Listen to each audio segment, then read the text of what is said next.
Greetings, Missouri Mid-South Conference. I bring you greetings from my hotel room on what is Sunday morning as I am filming this, as I am preparing for worship at two of our UCC churches in the conference.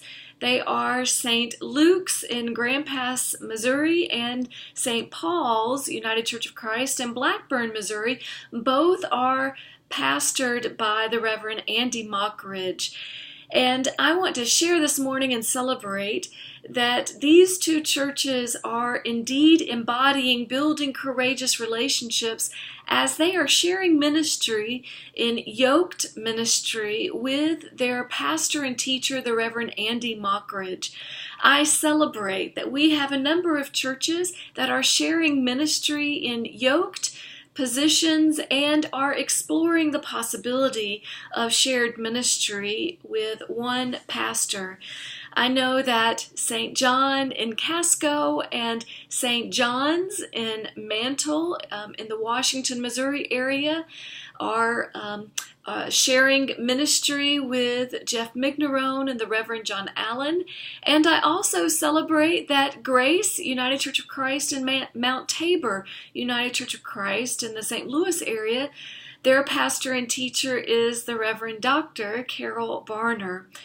In each of these settings, it has taken a lot of courage. It has taken a lot of faith in God's presence and spirit for these churches to be open and to celebrate yoked ministry, shared ministry in a way that is both foundational in what the early church practiced and served, but also in the direction that many of our churches in mainline Protestant denominations in the 21st century are going towards, to have thriving ministry, which is shared ministry and in some cases yoked ministry.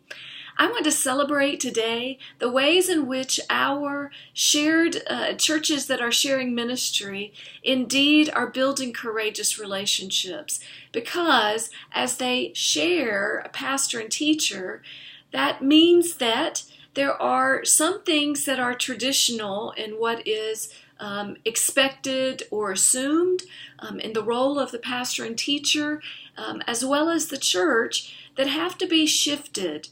And some of those responsibilities are taken on by the church leadership, and some of those responsibilities are shared in the two church communities. I celebrate that in this day and age, it takes a lot of courage to be willing to let go of the norm or the understanding of what is ministry in a church, and to think and minister outside of the box and offer shared ministry together. I know that there are a number of our churches that are contemplating shared ministry, and I want to share with you the ways in which I think that is dynamic. One, because it provides the opportunity for church leaders to assume responsibilities that otherwise sometimes we expect, assume, think that the pastor is just going to do those responsibilities. Sometimes that's in the preparations for worship. Sometimes that's in the fellowship of either before or after worship. Sometimes that's in the worship itself. Number two, I want to give thanks for ministers that are open and feel called to shared ministry. The way in which in two Sundays or two services in one Sunday that a minister has to regroup and make sure that the message and the service is fresh, and that each particular service and sermon is done in different and dynamic ways. I'm thinking about recently I worshiped with the two churches in Morrison and Pershing, Missouri, both pastored by the Reverend Ron Stair, and how in the in-between time, as in other churches, we have coffee and donuts, and it's a relaxed time for pastor and church to connect together.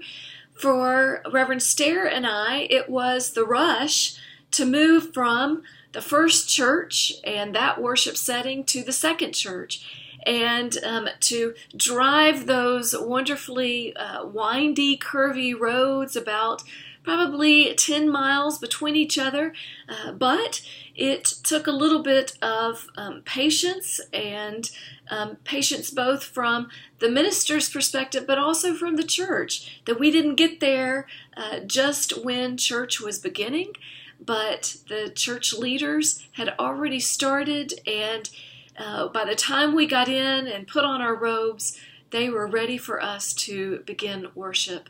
It's that kind of collaboration and patience and flexibility from everyone's perspective that invites courageous relationships to be building in ways that are dynamic and strong. I give thanks for our ministers who are willing to sometimes spread themselves beyond just one church ministry, but the needs and the joys and the sorrows are spread between two. And those responsibilities and those expectations are shared both with the churches and their leadership, but also with the ministers.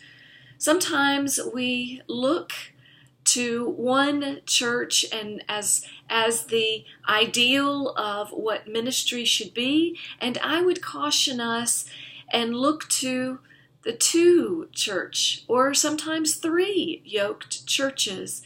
In those cases, it takes the vitality of churches, their leaders, their visitors, their members, and their pastor to be willing to be flexible and to offer God's Spirit and wisdom in ways that ensure that our churches in very dynamic places are being served and met in ways that are significant as we are building courageous relationships together.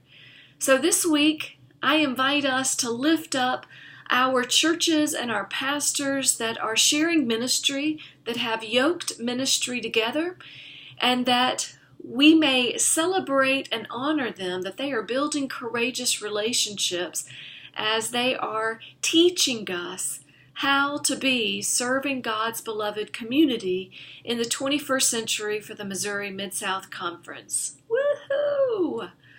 This day and forevermore. Amen.